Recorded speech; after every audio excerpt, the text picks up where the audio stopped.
So question 3 is all about moments. We've got a person who has a suitcase with wheels and it falls over. And the person starts to raise the suitcase by pulling on the handle with force F upwards. The weight of the suitcase is 150 newtons.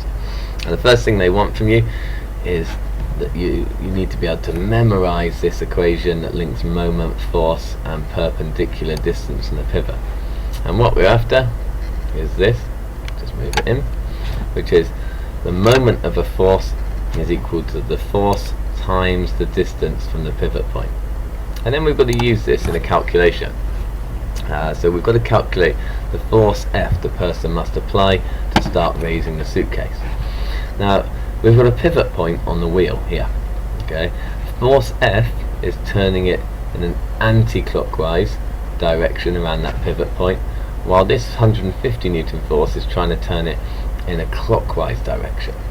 Now in order to lift it up, the person is going to have to pull in an anti-clockwise direction with a greater moment than in a clockwise. Okay, so the minimum force required to lift it must be the minimum force at which the moment anti-clockwise is equal to the moment clockwise.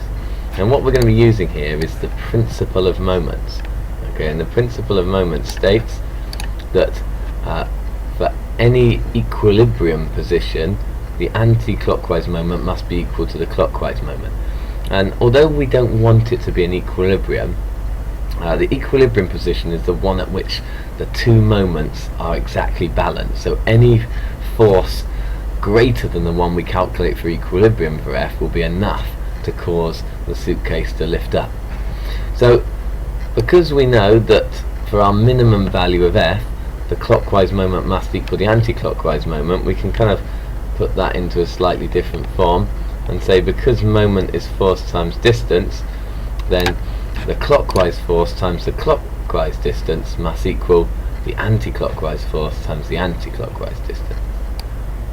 So if we then plug the numbers in from the equation, well, the clockwise force is 150, the clockwise distance from the pivot 0.32, and we also know the anti-clockwise distance 0.87, so that only gives us one unknown in the equation, so we can rearrange to solve that, and that will give us just over 55 newtons as our force, and that is the minimum force required to lift up the suitcase. Okay, to be honest, that force would only produce equilibrium. Really you have to go slightly above that force if you're going to cause it to move in the direction you want.